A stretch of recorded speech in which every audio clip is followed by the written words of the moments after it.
betul ya dengan Kak Anis. Betul. Oke, Kak Anis, baik. Mungkin supaya kita lebih akrab, lebih kenal satu sama lain juga, langkah baiknya kita memperkenalkan diri terlebih dahulu ya. Dimulai dari saya pribadi. Sebelumnya perkenalkan, nama saya Alia Alicia Rahmayurnisa. Saya biasa dipanggil Alisa, atau mungkin Mbak Anis bisa manggil saya Mbak Alisa, Kak Alisa, atau bahkan Mbak Anis juga boleh manggil saya Bu Alisa. Tergantung keinginannya Mbak Anis ya, senyamannya Mbak Anis aja kayak gitu.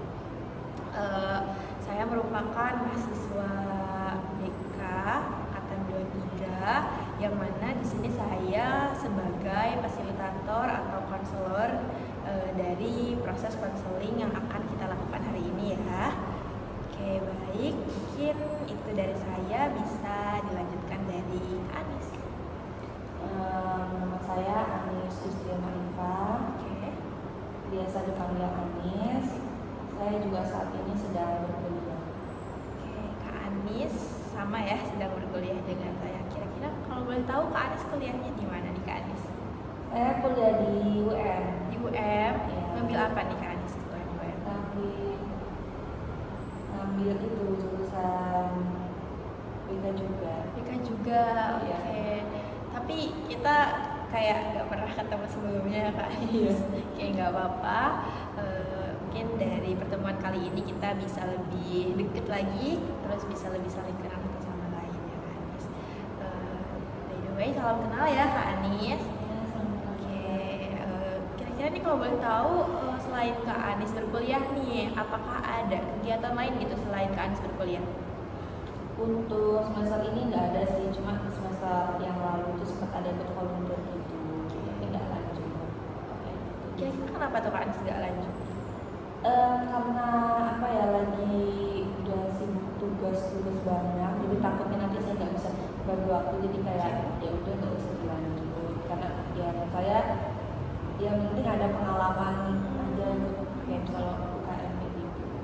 Oke, yang penting ada dan pernah gitu Iya. berpengalaman di ranah atau mungkin di lingkungan kayak gitu ya Kak Anis. Iya.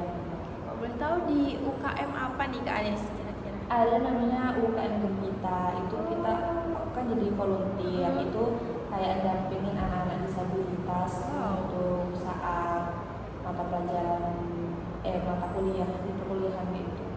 Oh, berarti volunteernya itu kayak kita mendampingi anak disabilitas kayak gitu. Iya, Berarti selama pembelajaran berlangsung kayak gitu. Iya, selama di luar jam mata kuliah kita. Oh, dan Kak Anis ikut ke dalam kelas teman kita yang disabilitas itu? Iya, ikut. Oh, gimana nih pengalaman Kak Anis mengikuti yang volunteer tadi? Ya awalnya kayak ya awal mau ketemu tuh kayak saya takut gitu loh, soalnya kayak saya nggak pernah sama sekali bersinggungan dengan anak-anak disabilitas gitu kan. Pertama kali itu langsung dapat yang namanya semi autis gitu. Itu kan saya jadi kayak itu gimana cara ngobrolnya, ngajarin, apalagi ini lawan jenis ya, adik kelas. Jadi kayak saya awalnya tuh kayak deg-degan juga, pengen ketemu juga, cuma di satu sisi juga takut nanti bisa nggak ya ngobrol, bisa nggak ya nanti gimana dapetinnya dia nyaman nggak ya sama aku kayak gitu. Tapi ternyata setelah dijalani ya enjoy. Oke, tapi ada tantangan tersendiri gitu selain Kak Anis merasa takut itu? Ya ada sih, soalnya kan ada tergantung dari disabilitasnya apa. Kalau misalnya ada yang satu disabilitasnya itu dia nggak bisa mendengar sama nggak bisa bicara kan. Jadi karena kan saya nggak bisa pakai bahasa isyarat, jadi kayak kalian lebih kayak harus ngetik, kan harus ngetik di WA kayak gitu, itu agak susah sih, lebih membatasi saya untuk bicara sama kalau belum ngetik kayak gitu. Iya ya, Kak Anis juga belum sepenuhnya paham gitu tentang bahasa isyarat gitu ya. Iya benar. Jadi kayak itulah kendalanya. Namun mungkin so far ya menyenangkan lah ya. Iya menyenangkan sih, saya dapat banyak pelajaran juga. Oke, keren sekali Kak Anis. Terus kenapa nih kira-kira Kak Anis memutuskan untuk nggak lanjut gitu di UKM itu? Ya ternyata kemarin yang pas saya ngelakuinnya emang saya enjoy, cuma ternyata banyak sekali bertabrakan dengan kuliah saya. Oke. Ibarat kayak misalnya pas lagi banyak tugas tapi saya harus mendampingin mahasiswa ini, jadi saya tuh jadi kayak ngajuin tugas, mau Iya ini sih. kayak gitu loh. Jadi kayak udah cukup sekali aja buat pengalaman. Tapi kalau misalnya kayak Kak Anis lagi banyaknya tugas nih, apakah apa jadwal itu tuh bisa kayak di cancel atau mungkin emang harus banget nih kita tuh ikut gitu? Harus, soalnya biasanya tuh kita udah ada grupnya gitu kan, nanti kita bilang kayak maaf nggak bisa dan ini ada yang bisa gantiin atau enggak kayak gitu. Oke. Cuma kadang kalau nggak ada tuh nanti saya ini kan kasihan ke yang disabilitasnya itu. Oke, baik, sebenarnya mungkin bisa aja digantiin, cuman mungkin agak sulit ya karena Iya. setiap anggota udah punya jadwalnya masing-masing. Iya, benar. Oke, baik. Tapi so far saya rasa Kak Anis keren banget sih Kak Anis. Ya, Oke, salam kenal ya Kak Anis. sama. Oke, jadi saya kenal nih lebih jauh gitu tentang Kak Anis tuh. Ya sedikit lebihnya kayak oke, keren Kak Anis. Oke, baik. Sehubungan pada hari ini kita akan melakukan konseling. Nah, apakah Kak Anis sebelumnya pernah melakukan proses konseling? Sebelumnya ya karena saya juga di bidangnya sama ya Oke. sama ibu kurang lebih. Yang pernah cuma kayak praktek-praktek aja gitu. Oke, yang kalau yang benar real konselingnya itu belum pernah Iya, ya belum gitu. pernah. Oke, baik. Mungkin Kak Anis kan mention kalau Kak Anis kurang lebihnya tahu lah proses konseling itu seperti apa. Namun tidak ada salahnya saya di sini menjelaskan ulang terkait bagaimana jalannya proses konseling ini berlangsung seperti itu ya Kak Anis. Jadi nanti di sini Kak Anis bebas gitu secara gamblang menceritakan apa yang Kak Anis rasakan, apa yang Kak Anis ingin ceritakan kepada saya, karena di sini saya memiliki asas kerahasiaan yang mana Kak Anis juga jangan takut, jangan cemas akan apa yang Kak Anis ceritakan ini bocor kepada halayak di luar sana kayak gitu. Dan saya juga memiliki asas keterbukaan itu tadi yang mana Kak Anis juga bisa secara ya lega gitu untuk menceritakan tanpa rasa takut atau mungkin Kak Anis ngerasa ragu gitu ya. Kita di sini melakukan proses secara sharing-sharing aja gitu, santai aja kayak gitu. Oke. Mungkin untuk time limit nih, kira-kira dari saya mengusulkan kurang lebihnya 20 menit. Dari Kak Anis apakah bersedia? Ya boleh sih.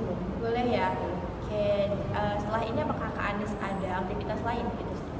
Setelah ini ada kayak mata kuliah cuma masih agak lama sih. Oke, jadi kita bisa memanfaatkan waktu 20 menit ini ya Kak Anis. Oke, baik.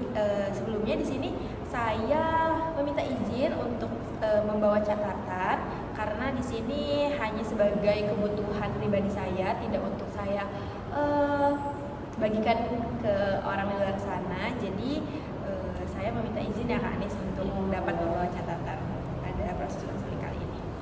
Oke, baik. Dengan tujuan Kak Anis datang kepada saya nih hari ini, tentunya Kak Anis juga seenggaknya ada beberapa hal yang ingin Kak Anis ceritakan gak sih? Nah, baik, mungkin bisa langsung aja nih Kak Anis ingin cerita seperti apa nih kepada saya? Saya tuh ini kayak sering merasa kayak kelelahan gitu loh, Bu. Oke. Ada perasaan gak enak gitu terhadap orang lain juga, terhadap yang ke diri saya juga. Saya tuh lebih gak nyamannya itu kayak misalnya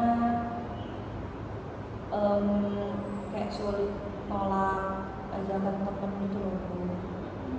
Nah dari situ kayak buat saya, karena saya agak nggak tahu ya kayak sulit nolaknya, jadi kayak saya jadi kayak capek gitu lama-lama kayak harus ngikutin dia terus gitu. Oke, tadi Kak Anis sempat menyinggung sulit atau ya sulit menolak ajakan teman. Kira-kira ajakan yang seperti apa yang Kak Anis merasa sulit gitu? Jadi kalau misalnya em, ngajak pergi keluar gitu loh. Nah saya tuh kalau dari saya sendiri tuh kayak lagi malas banget untuk jalan keluar. Cuma karena saya takut dianya nanti kok nanti malas banget sih diajakin malah nggak mau, takutnya dia beranggapan negatif terhadap saya, jadi saya pakai ayo, padahal dari diri saya sendiri tuh kayak capek, lagi butuh istirahat kayak gitu. Oke, baik. Kak Anis sebenarnya mungkin ngerasa capek, butuh istirahat, namun Kak Anis yang ngerasa gak enak gitu ya untuk menolak ajakan teman-teman Kak Anis kayak gitu. Nah, mungkin dari Kak Anis sulit untuk menolak ajakan teman Kak Anis nih, kira-kira apakah ada hal lain gitu yang membuat Kak Anis itu merasa sulit untuk menolak ajakan teman Kak Anis? Sebenarnya itu ada sih, pas itu lagi kondisinya itu kita lagi mau TS sama TS atau UAS gitu kan. Nah itu kan banyak banget kan tugas gitu kan. Nah emang tugas itu susah gitu, baru teman-teman itu kayak lumayan banyak gitu loh yang ngechat ke saya, kayak misalnya minta bantuin, bisa nggak ini gitu kan. Padahal saya tuh jadi pas diminta tolong tuh ya ada sih kayak senang, oh berarti aku dibutuhin nih.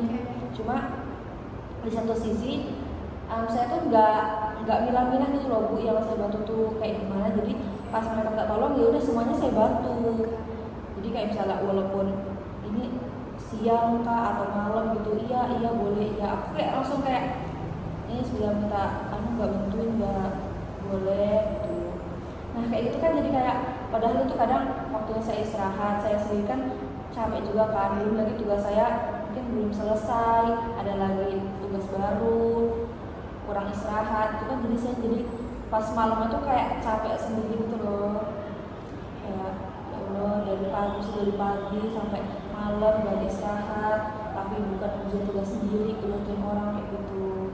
Tapi ya di satu sisi kan saya senang gitu dibutuhin, cuma ya di satu sisi saya juga kenapa saya tetap menerima permintaan mereka tuh jadi karena saya takut nanti mereka kayak nggak mau berteman sama saya, takutnya saya dikira pelit lah nggak membantuin kayak gitu. Nah saya tuh juga itu loh, ada satu apa ya dari orang tua gitu, kayak omongan dari orang tua dari ibu saya gitu. Itu dia tuh kayak bilang, kan aku kayak sering share gitu kan sama ibu, kayak gue tugas ini kok nggak sih Bu, banyak yang tanya aku tugas itu kan. Kata ibu saya nggak apa-apa kalau bisa apa ya, ibu juga dulu kayak gitu kok, maksudnya mau tugas ibu contek atau misalnya nggak contek sih, misalnya ada yang nanya tuh bantu aja, atau nanti akhirnya saat di pas wisuda atau skripsi nanti pasti dipermudah kok, karena kan udah ya mungkin udah baiknya dari awal gitu kan, nggak usah mikirin negatif dan online gitu. Nah itu jadi saya tuh jadi berpikir kayak oh ya udah aku bantu seorang pasti nanti ada kok balasannya kayak gitu. Tapi ya menurut saya tuh saya sadar akhir-akhir ini kayak itu berlebihan gitu loh bantu orang lainnya, karena kan ya kalau ke saya sendiri capek terus ngapain dilakuin terus gitu. Oke, dari Kak Anis tadi, cerita Kak Anis yang Kak Anis ceritakan ke saya tuh sebenarnya Kak Anis tuh tidak terlalu keberatan ya untuk membantu teman sebenarnya, namun ya mungkin terlalu berlebihan mungkin ya, jadi Kak Anis tuh merasa lebih capek gitu, karena mungkin sebenarnya tuh Kak Anis tuh mempunyai batas tersendiri terhadap kapasitas Kak Anis untuk membantu teman Kak Anis kayak gitu ya. Iya. Apalagi kan biasanya tuh kalau bantu itu kan banyak itu sih lebih kayak menyita waktu istirahat saya. Nah harusnya misalkan saya udah selesai nih ngerjain ini, kalau misalkan bisa dipakai buat istirahat, jadi buat nge-refresh diri juga kan kayak gitu. Cuma gara-gara mungkin banyak teman jadi kayak waktu istirahat. Nah itu balik lagi kayak saya mikirnya nggak apa-apa kok, capeknya sekarang itu pasti dibalas nanti yang sekarang itu sambil bantu tuh tapi sambil kayak capek juga ya gitu. Oke, Kak Anis sebenarnya nggak apa-apa banget ya Kak Anis ngerasa kalau Kak Anis tuh capek, Kak Anis tuh ngerasa kalau Kak Anis ini kayaknya aku udah di batas di luar kapasitas aku nih bantu temen. Sebenarnya nggak apa-apa banget Kak Anis ngerasa kayak gitu, karena ya itu tadi Kak Anis punya batasan dari diri Kak Anis sama kepada teman-teman Kak Anis kayak gitu. Oke baik. Saya rasa Kak Anis ini kurang lebihnya tuh ngerasa jadi apa kurangnya waktu istirahat yang Kak Anis miliki ya kayak gitu. Jadi Kak Anis ngerasa capek dan lain sebagainya kayak gitu. Nah baik, kalau sekarang kan kita ingin melakukan proses konseling ya Kak Anis. Nah sorry. Kira-kira nih sikap atau perilaku Kak Anis yang Kak Anis inginkan itu seperti apa? Ya saya pengennya itu sih Bu, berani kayak misalnya berani mengungkapkan kayak bilang mungkin ke teman-teman misalnya pas saya minta dibantuin tugas itu kayak maaf ya aku mau istirahat bisa nggak nanti dulu. Pengennya sih kayak berani ngungkapin aja sih Bu kayak kondisi saya tuh gimana saat itu, jadi kayak teman-teman jadi oh iya gitu.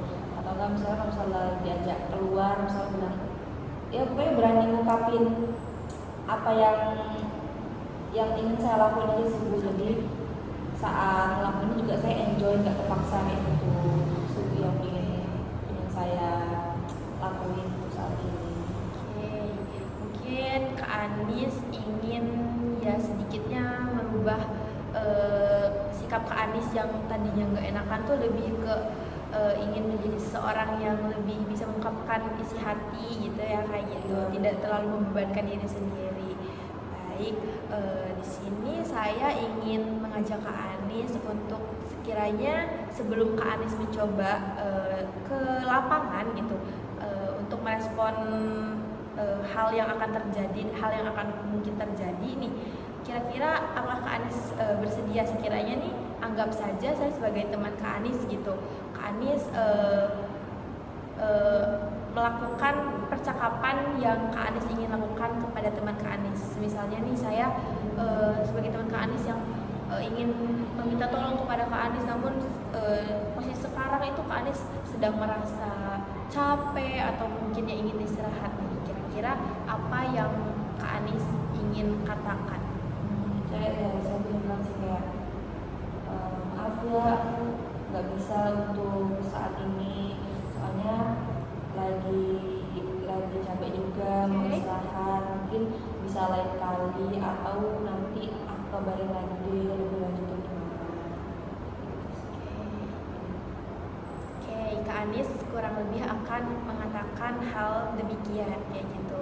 Namun misal nih Kak Anis, teman Kak Anis tuh membalas dengan perkataan yang lebih memohon gitu, seperti misalnya Anis tolong dong, aku bener-bener kesulitan banget, aku butuh bantuan kamu banget gitu, kamu beneran kagak mau bantu aku, kamu beneran, aku kesulitan banget nih gitu. Nah kira-kira respon Kak Anis yang timbul nih seperti apa? Susah kalau gitu. Iya, coba Ya kayak gitu ya. Bisa mungkin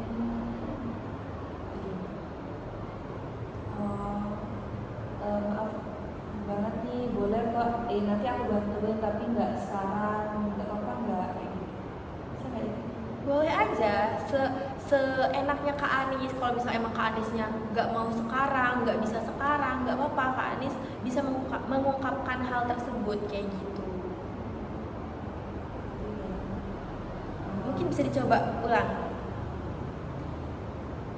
Mau sih bantuin, cuma nggak sekarang. Kalau misalnya nanti malam boleh nggak? Oke, good. Mungkin kurang lebih kayak gitu ya Kak Anis. Cuman mungkin Kak Anis untuk apa ya, maksudnya lebih memberanikan diri aja kayak gitu ya, supaya Kak Anis juga apa ya istilahnya nggak terlalu sering mengalah gitu. Kadang tuh kita juga nggak enak jadi sering mengalah gitu ya. Oke baik. Namun dari Kak Anis pribadi nih, apakah Kak Anis merasa sudah mulai bisa sekiranya merancang perkataan yang ingin Kak Anis katakan kepada teman Kak Anis? Ya sebenarnya udah ada kayak banyak banget bayangan di pikiran saya gitu loh. Cuma masih agak yang tadi bilang kayak agak takut juga ungkapinnya gitu, takut juga diterima baik sama orang lain. Oke nih. Namun sekiranya nih Kak Anis, kita kan nggak tahu kontrol seseorang itu seperti apa. Sekiranya respon dari teman Kak Anis ini membuat Kak Anis gak enak, mungkin kayak dia jadi cuek ke Kak Anis, kira-kira apa yang Kak Anis lakukan? Atau respon dari Kak Anis itu seperti apa? Misal kayak keesokan harinya teman Kak Anis tuh ngerasa kayak cuek gitu karena dia ngerasa Kak Anis tuh gak mau bantu dirinya gitu, jadi dia cuek, terus respon Kak Anis seperti apa? Kalau mungkin dulu ya, kalau Iya. mungkin dulu saya ada respon gitu, pasti kan saya akan langsung kayak, kenapa nih kok orang ini kok Oke. jadi kayak gini, apa gara-gara mungkin kalau langsung overthinking ya. Tapi Oke, kalau oke. udah mungkin sekarang udah tadi juga ibu udah ngajarin kayak latihan tadi, jadi saya kalau dapat respon kayak gitu mungkin sekarang jadi kayak ya udah nggak apa-apa. Oke. Yang penting aku udah berusaha, maksudnya udah mau berbaik, lebihnya nanti akibatnya kayak gimana, dampaknya kayak gimana, yaitu urusan dia. Oke, baik. Mungkin saya rasa ya kurang lebih Kak Anis juga sudah mulai berani nih mengungkapkan apa yang Kak Anis ingin ungkapkan gitu ya. Oke, baik. Dari Kak Anis sendiri nih, apakah Kak Anis sudah apakah Kak Anis sudah mendapatkan manfaat dari konseling hari ini? Ya lumayan banyak sih Bu, soalnya jadi saya mulai sedikit berani untuk mengungkapkan ya apa yang saya lakuin. Jadi saya apa yang saya rasakan juga kayak gitu, bahwa sebenarnya ya nggak apa-apa buat mengungkapin itu, soalnya kan juga nggak semua orang harus memahami kita juga kan. Nah kita juga nggak harus memaksakan kehendak kita untuk menyenangkan orang lain. Oke, saya lihat Kak Anis itu udah mulai berani, terus juga Kak Anis juga sudah mulai terbuka atas apa yang Kak Anis ingin lakukan, dan Kak Anis juga udah respect dengan perasaan Kak Anis, dan tentunya berkaitan dengan apa yang Kak Anis lakukan ke depannya kayak gitu ya. Oke, baik, saya rasa Kak Anis sudah mendapatkan banyak sekali manfaat dari proses konseling kali ini ya Kak Anis. Kira-kira nih perasaan Kak Anis setelah melakukan konseling pada hari ini itu seperti apa? Perasaannya ya pertama sih udah sedikit lega ya, soalnya berani kayak cerita gitu sama Oke. soalnya saya tuh gak berani cerita ke orang lain karena kayak aku tuh nanti ya udah sih, dan juga tugas bantu-bantu aja gitu. Takut nanti ya ada tanggapan Iya, yang betul. nggak saya inginkan gitu loh. Ternyata habis cerita tuh ternyata kalau aku cerita yang sebenarnya nggak akan dianggap seburuk itu kok. Oke. Jadi saya mulai lega. Oke, baik. Kak Anis tidak perlu takut untuk mengungkapkan perasaan atau pikiran yang Kak Anis ingin ungkapkan itu, kayak berperilaku yang Kak Anis inginkan itu. Kak Anis jangan jangan terlalu gak enakan mungkin ya, karena itu juga sebenarnya nggak baik juga loh Kak Anis buat diri kita kayak gitu. Jadi mungkin Kak Anis juga bisa lebih berekspresi kali ya, tidak usah terlalu memikirkan pendapat orang lain, atau mungkin kayak ya yang mengganggu Kak Anis kayak gitu. Lebih ke ya enjoy aja sama diri sendiri gitu ya Kak Anis. Oke, apakah sudah lega nih Kak Anis? Sudah ya? Oke, baik. Mungkin dengan keterbatasan waktu ya Kak Anis, dan Kak Anis juga sudah merasa puas gitu, sudah merasa lega atas apa yang Kak Anis ingin ceritakan kepada saya. Mungkin kita bisa akhiri proses atau sesi konseling kali ini. Mungkin Kak Anis bisa menghubungi saya di next week atau di next kesempatan ketika mungkin Kak Anis membutuhkan saya, atau mungkin bisa menghubungi saya via WhatsApp. Saya cukupkan konseling pada hari ini, kurang lebihnya mohon maaf. Selamat pagi Kak Anis.